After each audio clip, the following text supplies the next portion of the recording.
I just think it is absolutely insane that we as Americans, our forefathers at least, would come to the United States and think that they're coming to the land of the free, home of the brave, and we're not free, and no one's brave. Hello and welcome to Mad Hatter News. My name is Sarah and I'm an ex-Washington, D.C. news reporter turned Chicago-based comedian and entertainer. I got out of the media because it lies to you, and on my channel, I talk about whatever the fuck I want. Me reporting whatever the fuck I want. You don't owe me whatever. You should be scared. It's tea time. If you ever want to drink tea with me, go to wholelifetea.com and enter the code TEATIME for 20% off every single time. Whole Life Tea is a small business, and we need to support small businesses because corporations suck. The owner has been an herbalist for the past 10 to 12 years. There are a lot of different teas on this website, and they have a lot of health benefits. You can scan the code on the back to see what each one of the teas does for your health. And also, there's some really good gift ideas. Why not get something from a little eclectic shop instead of Amazon? Anybody can buy from Amazon. But only the cool kids know where to get the cool stuff. Today, I'm going to talk about the attack on community gardens and why this is un-American. But first, I want you to watch this video. This is what they are destroying. A garden that we use to feed ourselves, that we use to feed the community, that we use to come together as a community. And they are just ripping out plants that grow vegetables and fruit and herbs for us all spring and summer, and feed an entire community here. A garden that they implied that we could have a discussion about, a town hall. A garden that hundreds of residents and businesses support being here. And they're just destroying all of those plants and all of that food.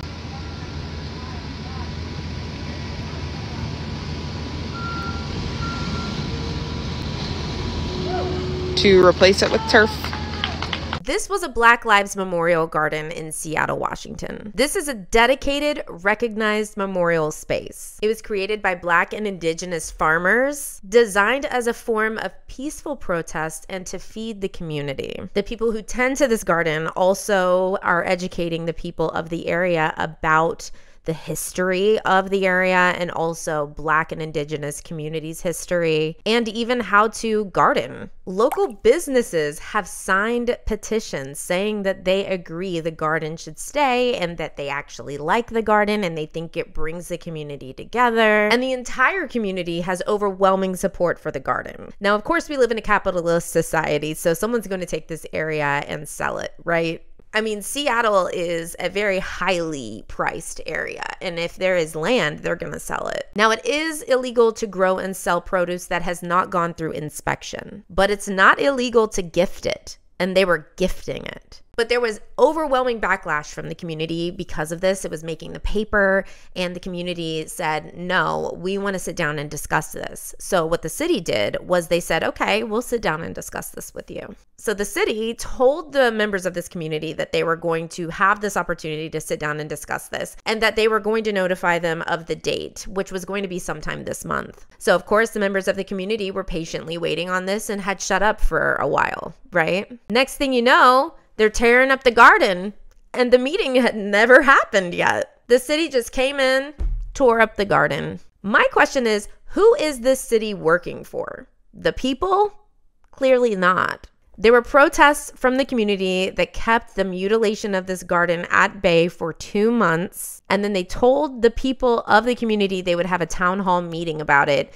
And it never happened. They pulled the old bait and switch. They lied. This is like some Game of Thrones lie here. I don't know. I just feel like this was such a horrible display of authority when the authority figure of the city is actually supposed to be working for the people. The city is supposed to be working for the people, right? The people of the city are paying their tax dollars for the paychecks of the city government. The city government would not be getting paychecks if it wasn't for the people. But of course, they just did this without giving anybody in the community a chance to speak on it officially. What they did here in Seattle as a city government is un-American. Now, there are a lot of things that are actually un-American that are going on these days in America, but it's just crazy to me that harvesting plants in a designated area, including your own land, is illegal. People have been fined for having vegetable gardens in their front yard because it's unsightly for the neighbors. These people in Orlando had a vegetable garden in their front yard, and they told these people that they would be fined $500 per day until they took this vegetable garden out of their front yard. $500 per day until they took their vegetable garden out. And then there was backlash from the community, and they held off on fining them for a while, but ultimately they had to remove it. A lot of ordinances and homeowners associations are saying that the front yard cannot be used for any sort of growing of vegetables or anything that's going to be unsightly for the community. And of course, homeowners associations can definitely put their own spin on the legalities of what you can do with your own land. If it's private property, homeowners associations can't say anything about it, but private property virtually never exists on an area that has a homeowners association.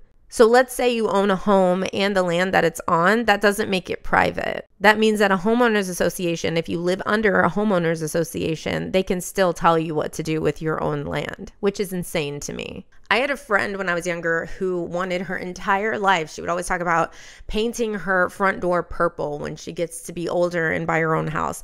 And luckily, as a millennial, which is mind-blowing, she actually did buy her own house and she painted the door purple. And it was so sad that the homeowners association came after her and told her that she has to paint it white.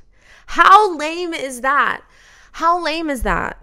And this was in Florida. Like, Floridians have really colorful houses a lot of the time. That's what makes it a unique place.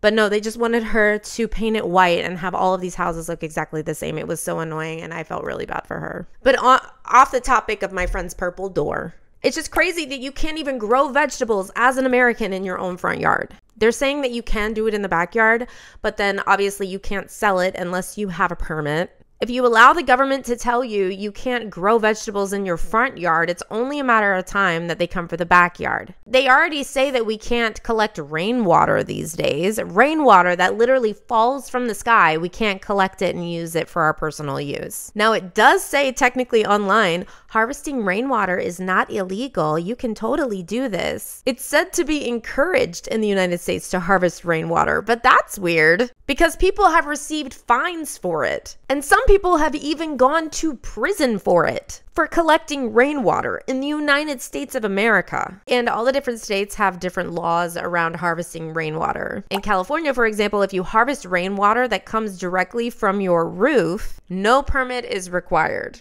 However, if you harvest the rainwater in California to use for your landscaping purposes specifically, that's illegal. You have to have a license for that. If a rain capture system is being used to create a water supply for a swimming pool, hot tubs, a fountain, anything like that, a landscaper must be authorized to put this project together. In Louisiana, it's totally legal to harvest rainwater however you want to do it. You just have to make sure that the barrel that you collect it in has a suitable cover. In Louisiana, you just can't sell polluted water, which makes sense. But it varies from state to state. Like, I can't believe that it is completely legal in some states, and then in other states you can end up in jail. And let's not even get started on the fact that a lot of this rainwater is completely polluted by acid rain and whatever the hell else pollution we have going on in our systems. I just think it is absolutely insane that we as Americans, our forefathers at least, would come to the United States and think that they're coming to the land of the free, home of the brave, and we're not free, and no one's brave. It's just a disgusting thing that our country has turned into. We can't even use our own land for anything. We get fined for the smallest things. We are completely used by the system. The city that we pay to do things for us never does anything for us, and our taxes are going to other countries that have nothing to do with us to fund them and their citizens. At some point, this shit is going to collapse, and you know it. Somebody's got to do something. I'm not saying I'm going to be the one, but I might help. If you like this video, give it a thumbs up and subscribe for more tea. Also follow me on Instagram because I post a lot of my shows there on my stories. And if you live in and around the Chicago area, which is where I am most of the time when I'm doing shows, you can come to my shows and meet me. Just don't be a weirdo, okay? Thank you. Thanks so much for watching, guys, and I'll see you back here next time. Bye.